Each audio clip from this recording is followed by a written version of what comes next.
Hi everyone, welcome back on my YouTube channel. So let's do question number 5.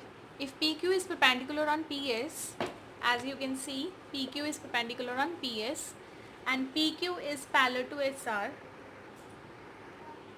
PQ is parallel to SR, right?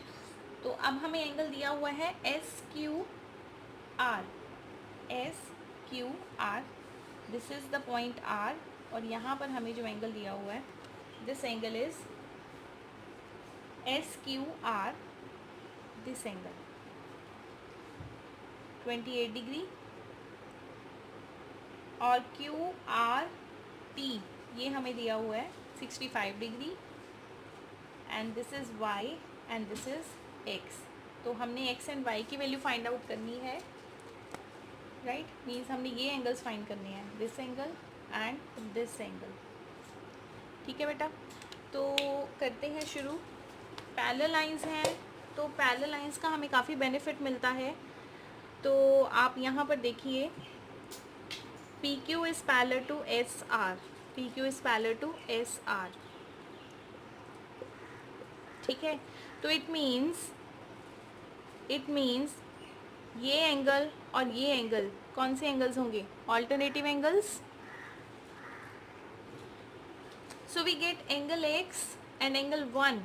आपको मैंने ये rough figure बना के दिखा दी है. This is angle X, this is angle 1. ये दोनों alternative angles हैं. और अगर आप यहाँ पर देखो तो आप यहाँ पर ये चेक करो कि एंगल 1 इसकी ज़रूरत नहीं है, 2 एंगल की. देखो ये एक्सटीरियर एंगल बन रहा है, ये ट्राइंगल है और ये एक्सटीरियर एंगल है. This is 65. तो ये 65 किसके इक्वल होगा? 28 और एंगल 1 के सम के इक्वल होगा. तो यहाँ से हमें एंगल 1 पता चल जाएगा. तो एंगल 1 पता चल गया तो हमें एक्स भी पता चल जाएगा, राइट? तो हम इसका सोल्यूशन लिखते हैं. आप लिखोगे PQ is parallel to SR, therefore SQ is a transverse. Therefore, angle X equals to angle 1 alternative interior angles. अब आप लिखोगे इन ट्राइंगल SQR RT नहीं, SR is produced to T. SR is produced to T. Therefore, angle QRT equals to 28 degree plus angle 1. Exterior angle property. ठीक है, तो हमने last video में किया था एक्सटीरियर एंगल प्रॉपर्टी. मींस ये exterior angle in दोनों इंटीरियर ऑपोजिट एंगल्स के सम के इक्वल होगा. तो हम यहाँ पर इसकी वैल्यू पुट करते हैं. QRT 65, 28 plus angle 1. तो यहाँ से हमें एंगल 1 की वैल्यू मिलेगी 65 माइनस 28,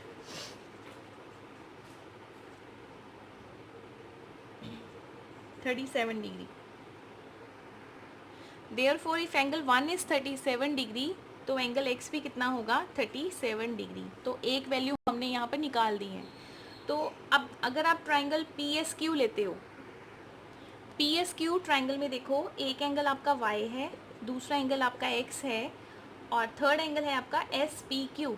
एंगल SPQ ये भी 180 का सम है. Angle sum property. तो y की वैल्यू हमने फाइंड करनी है. x हमने अभी 37 निकाला है और एंगल SPQ ये जो एंगल है वो कितना है? 90 डिग्री. 90 degree equals to 180. तो एंगल 1 की वैल्यू y की वैल्यू आएगी 180 minus 127 degree. It becomes 53 degree. So angle y is 53 degree and angle x is 37 degree. Now students, let's have last question of exercise 6.3, also the last question of this chapter. In a figure, the side QR of triangle PQR is produced to a point S if bisector. सबसे पहले तो देखो हमने PQR triangle ली, ठीक है. उसके बाद वो कह रहे हैं कि QR को उन्होंने प्रोड्यूस किया है पॉइंट S तक. तो हम QR को प्रोड्यूस कर देते हैं एट पॉइंट S. तो हमारे पास बाइसेक्टर्स हैं एंगल PQR. एंगल PQR का बाइसेक्टर देखो बेटा. बाइसेक्टर मीन्स ये जो एंगल है इसको 2 इक्वल पार्ट्स में डिवाइड करके एक लाइन निकलेगी. ये लाइन निकाल दी हमने. एंड एंगल PRS इसका भी हमने बाइसेक्टर लेना है. इसका भी हमने बाइसेक्टर लेना है. तो इसका बाइसेक्टर और इस एंगल का बाइसेक्टर ये दोनों मीट किए हैं पॉइंट T पर. ठीक है, तो ये आपकी फिगर बनेगी. तो हमारा क्वेश्चन ये है कि angle Q T R means this angle one equals to half of angle Q P R means angle 2। तो हमारा ये क्वेश्चन है, हमने ये प्रूव करना है angle 1 equals to half of angle 2। Now students, ये देखो मैंने यहाँ पर साइन बनाए हैं, इट मीन्स ये दोनों एंगल आपस में इक्वल है और इधर से ये दोनों एंगल्स इक्वल हैं, तो इनकी नेमिंग करते हैं। 1 2 हमने पहले से लिखा हुआ है, इसको हम लेंगे 3, इसको 4 ले लो, this is 5 and this is 6। ठीक है, तो सबसे पहले आप लिखोगे as per given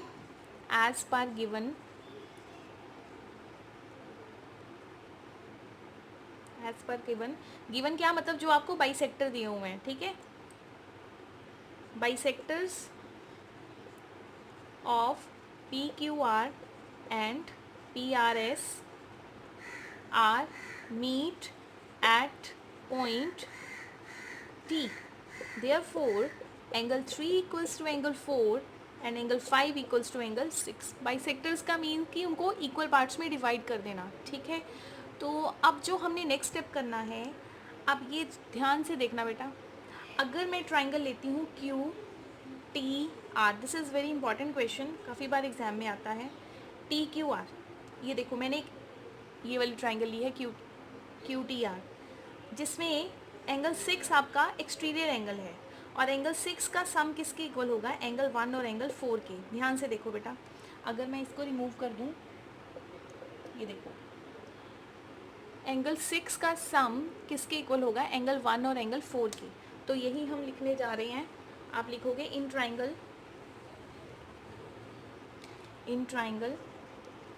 Q T R angle 6 is exterior angle, therefore angle 6 equals to angle 1 plus angle 4। Exterior angle sum लिख दो, प्रॉपर्टी लिख दो, एक ही बात है। ठीक है, अब देखो नेक्स्ट स्टेप में मैं क्या करने लगी हूँ। अब मैं ट्रायंगल लेने लगी हूँ P Q R, in triangle P Q R, जिसमें angle 5 plus angle 6 is exterior angle. ये देखो बेटा, अगर आप ट्रायंगल पी क्यू आर लेते हो, ये ट्रायंगल पी क्यू आर, और ये सारा, ये देखो 5 और 6, ये सारा एंगल आपका क्या बनता है, एक्सटीरियर एंगल। और ये एक्सटीरियर एंगल किसके इक्वल होगा, इसके और इसके सम के इक्वल होगा। मीन्स एंगल 2 और एंगल 3 और 4 के सम के इक्वल होगा। इसको थोड़ा इमेजिन करो। इस लाइन को फिर मैं रब करती हूँ क्योंकि ये लाइन हमें नहीं चाहिए। अब देखो बेटा, आपको समझ आएगा, ये ग्रीन वाली लाइन हटा दो। In triangle P Q R 5 और 6 आपके एक्सटीरियर एंगल हो गए, therefore angle 5 plus angle 6 equals to angle 2 plus angle 3 plus angle 4, right. तो यहाँ से हमें क्या मिलता है, 5 और 6 दोनों आपस में इक्वल हैं, राइट। तो मैं 5 की जगह मैं 6 लिखने लगी हूँ। इस 5 को मैं रिप्लेस करने लगी हूँ 6 से। क्यों रिप्लेस करने लगे हैं, क्योंकि 5 और 6 आपस में दोनों इक्वल हैं। तो इसको आप 6 प्लस 6 लिखोगे। और यहाँ पर भी अगर आप ध्यान से देखो, 3 और 4 आपस में इक्वल हैं, तो आप 3 की जगह क्या लिखोगे, 4। I hope I am clear to everyone. ये दोनों ऑलरेडी इक्वल हैं, हम इसको अंडरलाइन कर देते हैं और इसी रिजल्ट को हमने यूज़ किया है, ठीक है। तो ये बना twice of angle 6 equals to angle 2 plus twice of angle 4, right. अब हमने क्या करना है, अब हमने इस एंगल 6 की वैल्यू यहाँ से उठानी है। एंगल 6 आपके पास किसके इक्वल है, ये 2 as it is, angle 1 plus angle 4 equals to twice और angle 2 plus twice of angle 4। इसको आप मल्टीप्लाई करोगे, 2 times of angle 1, 2 times of angle 4, angle 2 plus 2 times of angle 4। तो बेटा ये आपका हो गया है कैंसिल, राइट। तो यहाँ से हमें जो रिज़ल्ट हमें चाहिए था वो ऑलमोस्ट हमारा आ ही गया है। ये देखो, ये हमारे पास बना twice of angle 1 equals to 2, therefore angle 1 equals to 1/2 angle 2। Let me write it again. ये देखो, ट्वाइस ऑफ एंगल 1 हमारे पास आ गया एंगल 2 के इक्वल। तो एंगल 1 की वैल्यू क्या आएगी, हाफ ऑफ एंगल 2। तो एंगल 1 क्या था angle 1, Q T R. Angle Q T R equals to half of angle two किसके इक्वल था, एंगल क्यू पी आर। तो इस तरह से हमने इसको प्रूव कर लिया है और प्लस हमारा चैप्टर भी कंप्लीट है। तो बेटा इसको बहुत अच्छे से रिवाइज करो। एंड इसकी जो एग्जाम्पल है, example number 8, I let me show you the statement. Example number 8 very very important, बहुत बार ये एग्ज़ाम में आती है। Example 7 is also very important. तो ये आप अपने आप से करोगे, अगर कोई डाउट हुआ तो हम लाइव क्लास में डिस्कस करेंगे। So students, complete your copy and revise your chapter 6. Thank you.